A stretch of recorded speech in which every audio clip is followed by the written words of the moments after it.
আমি এখানে জয়েন করি ডিসেম্বর মাসের 9 তারিখে। জয়েন করার পর থেকে আমাদের এখানে হ্যাঁ গুছানো ছিল, কিন্তু আমাদের লোকবল কম। যেমন আমাদের 50 শয্যা হাসপাতাল, সেখানে হলো গিয়ে আমাদের প্রশাসনিক অনুমোদন আছে 50 শয্যার, কিন্তু জনবলের যে আমাদের অনুমোদনটা সেটা 31 বেডেরই আছে। তো 31 বেডেরও দেখা গেছে অনেক জনবলই আমাদের কাছে নেই, কারণ কেউ পিআরএ লেগেছেন, কেউ ছুটিতে থাকেন, যার ফলে আমাদের জনবল সবসময়ই কম থাকে। ডাক্তার আমার আছে, কিন্তু ডাক্তার থাকলে সব কাজ তো ডাক্তারদের দিয়ে করানো সম্ভব না, যার কাজ তাকে করতে হবে। বিশেষ করে আমাদের 3rd class 4th class staff কম, তো ওই ক্ষেত্রে আমাদের হয় কি পরিষ্কার পরিচ্ছন্নতা করতে আমাদের একটু বেগ পেতে হয়। তারপর রুগী হ্যান্ডেলিং করা, যেমন প্রত্যেকটা রুমে যে আমাদের রুগীগুলা লাইন করানো, টিকিট কাউন্টারে লোক বসানো, এগুলো আমাদের জন্য খুব কষ্টকর হয়েছে। তারপর আমরা চেষ্টা করে যাচ্ছি যে যতটুকু সম্ভব রুগীদের সেবা দেওয়ার জন্য। আর সঙ্গে আমি আসার পরে আমাদের ইমার্জেন্সিটা, যেহেতু আমাদের পুরানো বিল্ডিং, এটা নতুন বিল্ডিংটা তো আমি আসার আগেই হয়ে গেছে, পুরানো বিল্ডিংয়ে ইমার্জেন্সিটা আমাদের খুব খারাপ অবস্থা ছিল। তো ওটাকে আমি চেষ্টা করছি একটু সংস্কার করার জন্য। তো আমাদের শ্রদ্ধেয় সিভিল সার্জন স্যারের সহযোগিতায় এবং আমাদের এইচইডির সহযোগিতায় আমরা ওটাকে সম্পূর্ণ করতে পেরেছি।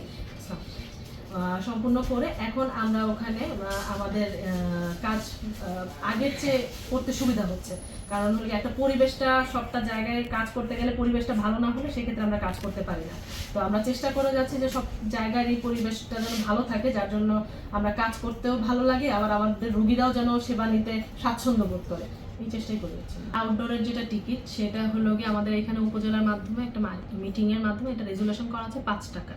তো 5 টাকা আমাদের এখানে নেওয়া হয়। এখন আমি অনেকবারই আপনাদের মাধ্যমে বা অন্যান্য মাধ্যমে শুনেছি যে 10 টাকা করে নেওয়া হচ্ছে। তো ওখানে আমাদের বারবারই বলা হয়, অনেক সময় তারা বলে ভাঙতি নাই বা হলে কোনো একটা কজ দেখায়। তো আমরা চেষ্টা করতেছি যেন 5 টাকাটা 5 টাকাই নেওয়া হয়। তারপরেও তো ওইখানে যেহেতু আমাদের বারবারই বলতেছে আমাদের লোকবল কম, আর আমার নিজের পক্ষে তো বারবার গিয়ে ওখানে দেখা সম্ভব না যে আসলে কত টাকা নিচ্ছে।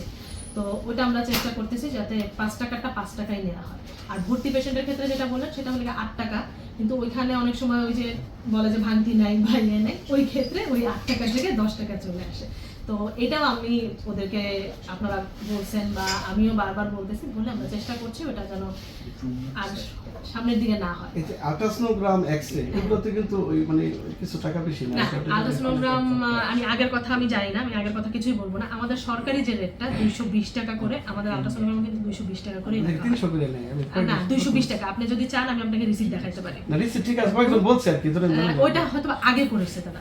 আমি আসার পর থেকে কেউ বলতে পারবে না যে 220 টাকার বেশি নেওয়া হয়েছে, কারণ আমি আসার পর আমি যখন দেখছি এটা 300 টাকা করে নেওয়া হচ্ছে, আমি ওটা 220 টাকা একদম ফিক্সড করে দিচ্ছি, কারণ সরকারি রেট আমাদের 220 টাকা।